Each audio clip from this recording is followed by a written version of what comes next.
Hi, everyone, and welcome to the Tulsa World Opinion video podcast. I'm Jenny Graham, the editorials editor, and I'm fortunate this week, Tim Newton of the Tulsa Dream Center has made time for me, and this is a busy man, I'm telling you. He's just running everywhere, so he's made time for us to talk about a really interesting report. And so thank you, Tim, for joining us. Thank you for having me. I'm honored to be a part. Well, I wanted to talk about a little bit of this report. The Tulsa Dream Center was involved with it, along with Youth Services. It was a report funded by the Ann and Henry Zarrow Foundation, and it was done by, I want to get this right, by the Georgetown University's School of Public Policy's Center for Juvenile Justice Reform. And that caught my attention because this particular school at Georgetown University has done a lot of work in Tulsa. Maybe not with this center, but they also did a lot of research on early childhood and other things. So this is a really specialized work. And you were looking at, meaning this group, teen violence, youth violence. Yes. And Tulsa has had an uptick of that in the last couple of years. And it was just basic questions. What's causing it? How do we prevent it? But it also got into racial disparities. So yes, you were involved in this. A lot of the kids you worked with were interviewed. What struck you when you saw the report findings? What popped out to you? Yeah. I mean, first off, thank you again for having me here. And what struck out to me, and even just coming on to this project when they first initiated the conversation with us, Dream Center, about being a part of it, was like, if we're going to do it, we have to make youth the total center of it. And youth voice is a really, really important thing of ours. And we feel like it is, if you're reaching youth, you have to have their voice included in that. And so going in and talking to the young people of what they hear going on. And I mean, there's so many things, honestly, that stuck out to me when them talking about, why they feel like their peers commit crimes or why they commit crimes. Because we talked to boys and girls that were incarcerated, like literally going into the detention center and sitting down with the young people and saying, so like, why do you, like, what was going on? Why did you do this? And you got a lot of, I don't know, and that's just a wall. And over time, your conversations I spent a few hours with one young man, just talking to him, and just begin. And as he began to relax, so I was to really kind of dig down. I was like, man, like, not really, like what do you think will help you not do this type of thing? But there's so many things that really just stuck out to me. Honestly, like the biggest one that stuck out to me was just how much our boys and girls internalize how they feel about where they live. That was for honestly probably the biggest thing, because you hear differences in north side, south side, east side, west side, and people have their stereotypes about certain parts of community. And you read it in the comments, in any type of news post that's put out there, you see it. And but to see how our boys and girls, our young people have internalized, like they are aware, as well. And even though they may disagree, but they are aware that this is how other people feel about where they grew up and where they are. And so now they have internalized that well, maybe this is the case. Maybe this is true. And so that honestly probably surprised me the most. And really, I would say I shouldn't say it surprised me the most, but it touched me the most, because to see that, it wasn't like a prideful thing. It was like, man, because I'm here, this is what's expected of me. So they were sort of living up to what our community has labeled their neighborhoods. Correct. What it comes down to. So, and I've always had a problem with that kind of thing, like the, at-risk schools or the A to F report card. I think it harms those areas that are working so hard to change their environment. Correct. Because we were literally in schools all over. We were in McLean, we were in Rogers, we were in Webster, we were in Nathan Hale, we was in Edison. And we went to schools on all sides. Edison is a South Tulsa school.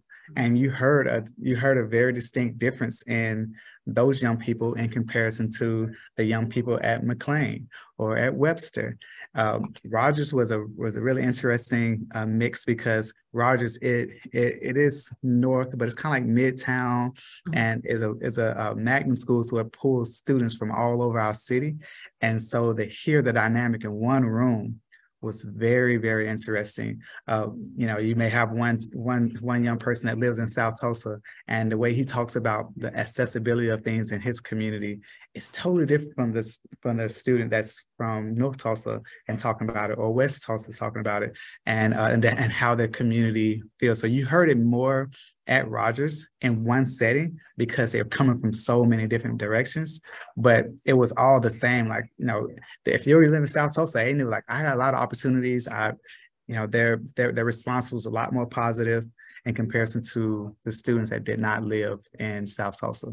And so that was the things that stuck out the most. And that was interesting, because the part of the report, like I said, about the racial disparities is not necessarily new, or it shouldn't be new to Tulsans, because there was one statistic that Black youth were 5 times more likely to be arrested than white youth. And those kind of things we know. What this report did, that I think was to the credit of the researchers and those of you involved, is that it asked kids directly, because so often we hear their views filtered through teachers, administrators, other people, but you include in this report what they directly said. And I found that to be really interesting, because, I mean, first of all, they're smart kids. Yeah. You read what they're saying. These are bright young people, no matter where they're from. Yeah. But you had mentioned earlier about that difference between their perception of where they live. And you had said that, and I'm going to have you repeat it because I don't want to mess it up, but you had asked youth the question, I think it was, if you wanted a job, could you get one?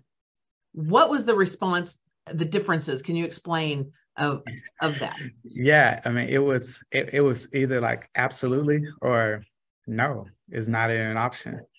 And so it was the extremes. And I go back to Rogers. Rogers again was that school that really, really showed the differences in one classroom setting. You had some young man that were like, yeah, I could find a job. I work at Reese's, and Reese's does a great job with hiring young people, and you had probably 4 or 5 of them that was in that classroom that works at Reese's. They're cashiers or baggers or getting the carts, and so like they're very active in working at Reese's. So shout out to Reese's on 15th and Lewis. They're doing a great job. But then you had other students in that same class that live on the north side of town that was like, no, there's no job opportunities for me at all. And when after hearing that, I dug a little deeper and went to what I would consider the business district in North Tulsa on Pine and Peoria, and you begin to talk to the managers of those different fast food restaurants and places that you traditionally think that, okay, this is a place for a teenager. Walmart, not Walmart, but Walmart would be a place, but there's no Walmart in North Tulsa. But Wendy's and KFC, McDonald's, Taco Bell, Burger King, Sonic, all of those are restaurants. Popeyes are restaurants in North Tulsa, but they have very few teenagers working at their facility. And when we spoke with the managers at those locations, they're saying it's much easier to hire adults because their schedule is a lot more flexible, they're more reliable, and frankly, you could pay them the same. And so because of that, it's much more easier for them to just opt for an adult. And there's not a lot of job opportunities in North Tulsa, so therefore now our teenagers are being left out in job opportunities and jobs that we would consider we would consider more like youth type jobs for them to work in. Those jobs are not there's not opportunities for them in their community. So it comes down to they're competing with adults for those jobs. Exactly. And then with a lot of kids, I mean, transportation is an issue. Kids that can't. Cars are expensive. Used cars right now are expensive. I've got teenagers, I know, but if you don't have a car to get a job that's a little further away, then you really are shut out. And I want to point out this is important because in the report, the question that the top 3 factors, and you know this, but it's the factors that lead to youth crime. 80% said a lack of family support, 72% said lack of money, and 72% said peer pressure. Can you expand a little bit on the family support aspect? Yes, yes. So like lack of family support, really like we tried to summarize that and as much as we can. It's a small soundbite, but really that family support, it wasn't just considered the way the students were defining family. It wasn't just mom and dad, auntie, uncle, grandmother, grandfather. It wasn't just that family, brother and sister. It was the overall community, like the village that was around me. So it could have been, the coach, the teacher, the just adult parental type figures around them. They are defining as family, and they just felt unsupported. And again, that was something that you saw a very huge disparity between that and different sides of town. And honestly, I believe that a lot of that is contributed to how they have heard adults talk about certain, like their neighborhood or where they live, and them internalizing it, so they don't feel supported because of that. It's like, well, that's just my what's the word I'm looking for? Your thought of how that. Yeah, my thought of how that came about. But definitely when we drilled down on that and talked to them about that, that was a consensus. And I will also say, before we rolled out these findings, when we did a year ago, we did all of our research, and then just this past fall, we went back to the schools, to those same places, spoke with those young people, and we rolled out what we found, our findings, to them. And then we came to you and the rest of our city. So all of this has been, we did the research, came with the findings, went back to the young people and said, hey, like, did we hear you guys correctly? And they, again, yes, this is accurate. This is how we feel. And now then we rolled it to the Tulsa World, and here we are. And so just give that out there. Well, and I wanted to say that it also, when you ask the top 3 factors, looking at what keeps kids away from crime. And to me, this is so simple. It's so like common sense. It is, job opportunities. It's the ability and accessibility to participate in sports and music. Mm-hmm. And it's community service. And the community service kind of surprised me, but it goes back to kids want to be busy. Give them something to do. What is it? Idle hands are the work of the devil. I mean, it's something that we're realizing we've left teenagers out. We've taken it for granted that maybe the schools are able to provide it. They're not, or someone's providing it. And so to me, this is a very solvable problem. But it also is, going back to what you say, it has to include what youth want, because I know when I was growing up, there would be some group to decide, well, we know the kids need something to do, so we're going to open up a youth center, or they weren't asking us what we needed. And so hearing from the kids, it's not unlike adults. We want to contribute. We want to, if we're going to do something, we want it to be worthwhile, whether that's a job, or I want to be in band, and that's where the community service surprised me, because I thought teenagers would have to have an incentive, but that's not what you're saying. Yeah, no. And honestly, that when I circled back around that a couple of times when we first got the results, and then we went back to the schools. I'm like, so I just want to make sure, like, this was number 4 and 5 and 6. Like, do any one of these you guys want to like put above community service? Because like I'm thinking that this is not accurate. And they're like, no. Like we want to do something. We like doing things in our community. We enjoy doing community service. And and when I think about just the things that the young people we've had come through the Dream Center, and like they do, like when I talk about, hey, let's volunteer and let's go, clean up this street. We have a program called Adopt a Block, where we just walk the street and pick up trash. They're all for it. And especially when it's a volunteer. Now, when it's punitive, now that's a different story, Right. They want to do it out of their own free will. Yeah, they want to do it out of their own free will. And because, like, I care about my community, I want to do things, and I think often, kind of going by what you're saying about, people building these youth centers, a lot of times they say, well, let's build a youth center, but then it really turns into a kids center. Right. It's for, pre-K to about 5th grade, 6th grade. And I think often, a lot of times, like adults, as parents, our kids get a little older, and they gain a little independency. And so then we tend to not stay on top of them and give them activities for them to do. And we see it all the time. We serve, just in the elementary group, we serve over 200 boys and girls in our elementary age group. But then that number falls off drastically when we hit middle school, high school. And it's typically because parents are not, outside of resources, parents are not, they're not telling their kids or seeking out activities for their teenager. And I think that's part of it. And those boys and girls just wanting something to do. And I think a lot of times we make this assumption that the school has so many activities for our boys and girls, whether it's sports or band and all these different things. But the truth of the matter of, most schools, those programs are dying, even sports or dead. But for whatever reason. So whether it's resources or there's or just lack of someone being able to facilitate it, equipment, we're in this process even now, just trying to recreate in North Tulsa, trying to recreate like a wrestling team. And that there's a McLean. This is their first year having a wrestling team in a long time, and the coach he take an initiative to actually go to Monroe, which is a middle school that feed into McLean, to start a middle school wrestling team. But most middle schools don't have bands anymore, and so so when you look at the bands that's at high schools now, they're really, really small. Why? Because those kids, they didn't learn how to play the trumpet in the 6th grade. They're picking up in the 9th grade, which, but you look at Broken Arrow or Jinx or Union, and you look at how big their band is, but then you go back to their middle school and you see a large band that's active, that's funded, that kids are engaged in. So when you take those things out of schools, those opportunities goes away. But I think a lot of parents, they're in this mindset of, well, when I was a teenager, we had these opportunities at school. So my child, obviously they're doing this. No, they're not.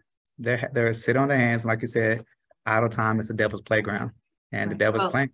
Well, good for you with the wrestling. I'm just thinking of like Kenny Monday from North Tulsa. He's a gold medalist from there. And so, but you're right. I think so many people are assuming these activities are out there, and there's also a cost involved. Like, let's just say someone wants to get involved in youth baseball or youth football. Yeah. Those leagues are expensive. I mean, you have a daughter who wants to be in competitive dance. It's sometimes you can't afford it. I mean, even for working middle class families, it's a struggle. So, and in this way, I think this is such a solvable problem. Like now that the community knows what we need are robust, basically after school program and extracurriculars, because we've starved our school systems to the point where they're cutting these things. That's a whole other issue, I guess. But now that we know it, and people who want to help can be there.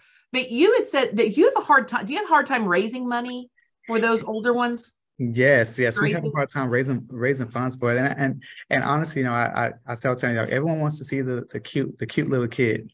The little, if I want to,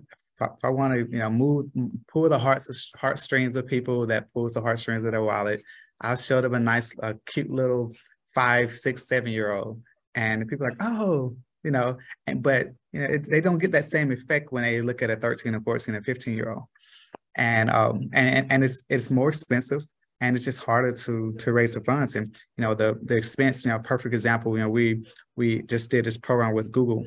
It was a coding program, Google Code Next, was the name of the program. And that program is a coding program with teaching teenagers how to code, but they had to use a Mac computer to learn Swift, the protocol like Swift and Python. Well, not Python, but Swift Playground. And so it took Apple computers to do that. Well, we have a coding program with our elementary school students, and we're able to use Chromebooks. A Chromebook costs us anywhere between $200 to $300, so it's cheap. A Mac computer costs between $1,200 to $1,500. So you're looking at $1,000 difference in just for one very similar class, but it's just a level up for our teenagers. And so it just costs more money per child to to be able to do out of school time activities for our young people. And I think that's also part of it. You know, it's harder to get people to motivate and be able to say my cost per student, my bang for my buck, if you will. This dollar's going to go further if I'm funding something for smaller kids than older kids. But I will say, you know, since this article has come out, there has been some conversations that's been happening where people are like, they're waking up to it. So thank you for helping us shed the light on it. Because I think it's something that, and you know, it had me, and I was just thinking of this idea of that lack of family support, family meaning community, that when we cut these kind of programs, that's one less coach in their lives. That's one less band director or theater instructor. And I wonder if that plays into it, that they don't have that one extra adult that could change lives. Yes. I mean, that's totally right on. I actually, at doing the symposium when we was doing the rollout, I did my assessment of breaking down the top 3 of how kids commit crimes. I was like, well, they don't feel supported by adults that's in their life. So then, because peer pressure was one of the causes, I think it was like number 3. They don't feel supported. They don't feel like they have any resources, because like lack of money, lack of resources was one of them, and then peer pressure was the other reason. I said, so here they are with no adults inside their life. They have a need. There's no adult for them to go to. So who do they rely on? Their friends that's in the same situation they are, and they're, you know, like they're not older and wiser. They haven't walked the roads that they're trying to walk, and so now they're left to their own devices, them and their friends, to go out and try to figure it out. And that's what we see with our boys and girls, what's happening, where they're out with no village around them. And so if we can bring this village around them to help move them along and make better decisions, they're going to excel. You know, myself personally, like I could think of just a village that was around me that helped me get to where I am. I would not, no way in the world that I would be talking to you right now if it wasn't for the village of people that came around me after I dropped out of high school. You know, once those people came around me, then I was able to make decisions that was better for my future, that got me to where I am today. But it takes those people, and it wasn't my mom and dad that was it. It was other people. It was my baseball coach. It was the mom and dad that just say, you know what, I see something in this young man. Let me pour into him. Let me show him a different way of life. Let me show him my world, and maybe he'll aspire to do something different than what he's doing right now. And so just those people spending time with me, and I was able to bounce questions off of and say, well, I'm thinking about going to this. I'm thinking about this school, and I want to get my GED, and how do I get that? And you know, all of those different things, it helped me. Or just I don't have anything to do this weekend, and you have any ideas? Because they knew if they left up to me to figure it out, I love teenagers. I think they're funny and hilarious, but they are, as a group, and I again, they're not the brightest. And I'm thinking of my teenage son and his friends. I'm like, they're not all the brightest when they get together and have their ideas. So, but you're right. But then I'm an adult there, or they're with other adults who are like, okay, guys, let's reroute here and come up with a better plan. So, you know, get somebody just to help them bounce things off of and keep them in the lane. And we see that with our boys and girls. And, you know, even now I think about, you know, Wayne, you know, I think you guys said a story on him, and just we have been able to be his village. And really, we're just one part of that village. You know, there's so many other things that he was able to get engaged in, but by him being engaged in those things, from KBOB radio station, local radio station in North Tulsa with the Juice Radio Show, and being involved at his church and different functions there. You know, his single mom, you know, raised him and his sister. You know, but because of that village was able to come around him, now he's a student at Rogers State. And even now, like, he still is, when he needs something, he has thoughts, he's picking up the phone, he's sending a text message, and we're able to be there for him. And that's what our boys and girls need. We just need to scale that up across our city. Well, and there is a step-by-step guide in this report on how to do that. Now, when you're reading it, it's very public policy jargon. It is things like Thank you, Joyce. comprehensive delivery systems and conducting service planning and dashboards. But just in simple terms, what does Tulsa as a city, as a community, what do we need to do to get together and reduce youth violence? What do we need to do to actually get this off the ground and provide these opportunities for kids? Yeah, I think one thing we talked about, having a public dashboard to show, and basically it's a website so we can see what are all the opportunities out here for our teenagers, not kids, but teenagers, that parents can get their child plugged into. Like, so having something there that people can go on and say, all right, these are all the opportunities. I think about the Tulsa People magazine. They always put out an article every single year that talks about summer opportunities for kids, but not for teenagers. You know, so what if we utilize that as a resources like that to let's do something just strictly for teenagers, 13 and 18-year-old, these opportunities. But then also, so that's one thing. But then also create opportunities. How do we start looking around and create opportunities for our young people that's around our city? So, you know, if you're a business owner saying, okay, what can I do to give opportunities to one or two young people, whether it's just during the summer months, which are typically the most vulnerable time for our young people because they have the most idle time on their hands because there's no school.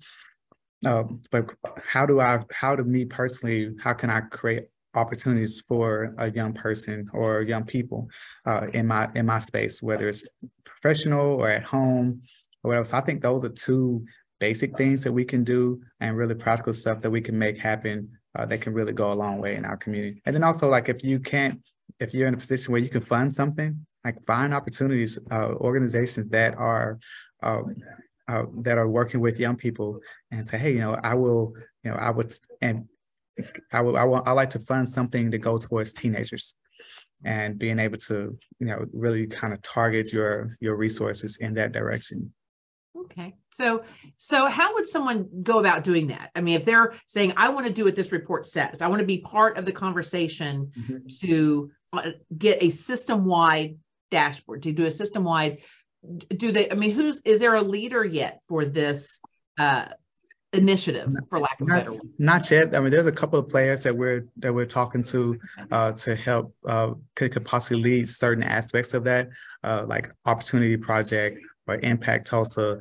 Those are two organizations, and Impact Tulsa seems to be a kind of the natural player. They're really good at convening everyone together and in a very neutral fashion, because it's not something where we feel like, okay, well, Dream Center needs to lead this, YST needs to lead this. Obviously, Georgetown is not going to lead it. We just want their work's done. Yeah, their work is done. They're way on the other side of the country, but we just want to just really kind of bring it to light and feel, okay, where do we fit in at?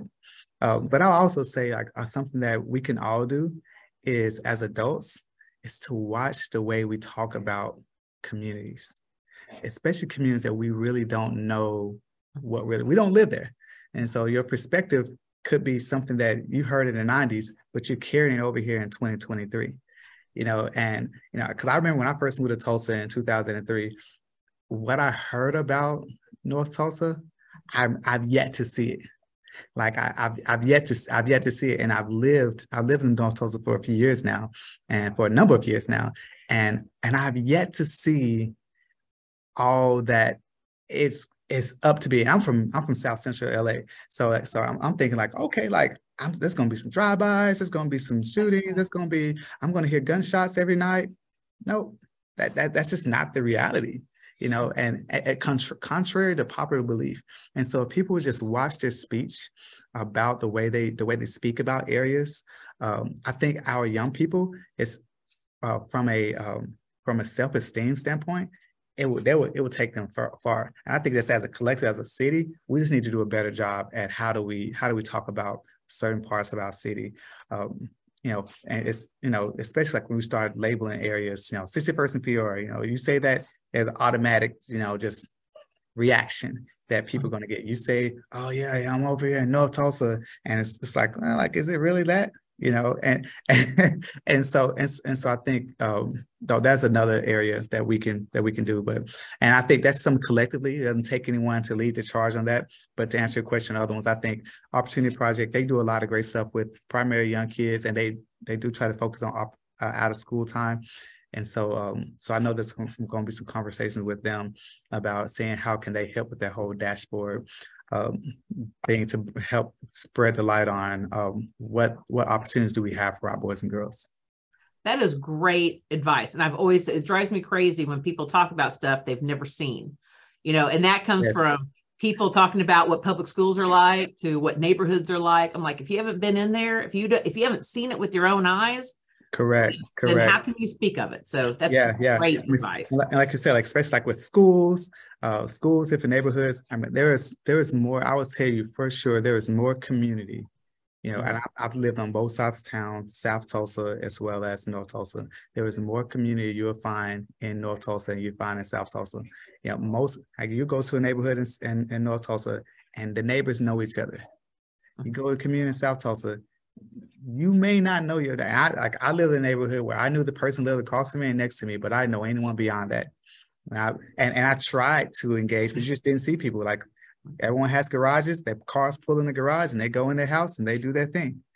And but in North Tulsa, that's just really not the case. Everyone kind of sits on the porch and hangs out and talks to each other, and they speak to your kids. And and if your kids are riding bikes down the street, they're gonna say, "Hey baby, how you doing?" So it's just a different vibe. And so the level of community is much greater. But those are the great things about North Tulsa that you just really don't hear about. You don't talk about. Like there's no news story on that. It's only when something bad happens. And so we certainly need to do better by our teenagers. And it's not, and yes, it'll help with crime, but it's also the right thing to do. I mean, it's just kids need that to be successful. So even, it's like I say, this is solvable. And at the end, it's just like, it's so simple. We've always known, get kids something that they want to do, that they feel worthwhile. So, but you have an interesting story in yourself that probably that could fill another hour, but I wanted you for just a minute to explain what the Dream Center is. Because I know a lot of people have heard about it, but they may not understand what it is you do. So could you just take a couple of moments to explain what you do? Yeah. So the Dream Center, we're a community outreach located in North Tulsa, as well as now West Tulsa. We're going to be doing a big rollout on the location and everything, but we're expanding in 2 locations, and we have 6 primary areas where we serve our community: food, clothing, medical, education, recreation, and housing. And that's how we address poverty. A good way to look at it, we're like a Boys and Girls Club with social services wrapped around it. So imagine a Boys and Girls Club to have all these kids in and out of it, but then it provides a lot of services for adults during the daytime and even on the weekends. And so that's what the Dream Center is. And we've been serving our community for over 22 years now here. And last year we touched over almost 60,000 people. It was 58,000 individuals last year. We have over 1,000 boys and girls inside our sports programs, from soccer to flag football to basketball. We do a lot with education. Our focus is 3rd grade reading proficiency, as well as 8th grade math proficiency. And we really want to make sure that all our boys and girls can pass those 2 tests, because we know those are very pivotal in their path of education. And then just, like I said, just keeping the boys and girls engaged in different activities. And that's really what we're all about, like having a safe place for our boys and girls to be able to come to, but also their parents, and just be that village around our parents because we know that it takes a village to raise a child. And so we just want to be a part of that village. So whether it's a small part, it's a big part, have a part they want us to play in it. We want to be that for our families and our boys and girls, because we love our city, we love our community, and that's what it's about. Well, you do tremendous work, and I think how many gifts did you give out over the holidays? Was it 6,000? Yeah. So our goal was to give out, and you wrapped them all yourself, all 6,000. Yes. Well, not me physically myself, but our city. It sounds like fun, wrapping gifts. Yes. Like I say, after about 10, I'd be like, I'm out. Yes, So we you actually guys gave do it good close work. to 7,000. So, so shout out to just the city of Tulsa. We had an Amazon wish list. Even after our Christmas giveaway was over with, we had people still, Amazon boxes was rolling in, giving out toys. And so we went out door to door out in West Tulsa, passing out Christmas toys to boys and girls. And so it was amazing. I love it. Well, next year I want to go in and see what 7,000 gifts wrapped looks like. It'll be like Santa's workshop. We need to get a photo of that, so we'll do that next year. But thank you so much. Are there any last words you want to have? I appreciate your time, but I always like to give guests kind of the last word. Is there anything you just want to leave Tulsa with? I mean, my last word, I think we said it, just like our boys and girls, they are our young people. They're doing such an amazing job, and they just need more support by our city. Whether it's you see a child, at a store, or I know they may seem like they may look different and they may have an attitude or something like that, but like just speak to them. Like I think us just taking on to this thought of let me. If this was my child, how would I want another adult to speak towards them or to approach them? I think if we looked at every child like they're our own, we'll go so much further. And so that would be my encouragement to just our city. And because we have the hands down. I lived in Los Angeles, I lived in LA, I lived in Atlanta, I lived in Birmingham. Tulsa is the greatest city, hands down, that I've ever lived in. And we have such an amazing heart. And we can allow that heart to spill out onto our boys and girls. Our city would be just so much greater because, they're not just our future. They really are our now. And we have to invest in now for our future. And so there will be our greatest return on investment. So let's make that investment in our young people. Well, I can't beat that. Those are great words. So thank you again. And thank you everyone who have taken time to listen to this. And please get involved. And I like the idea of talking to kids like they are your younger self or your child. So thank you and good luck. And I hope we can do this for kids. Yes, let's make it happen.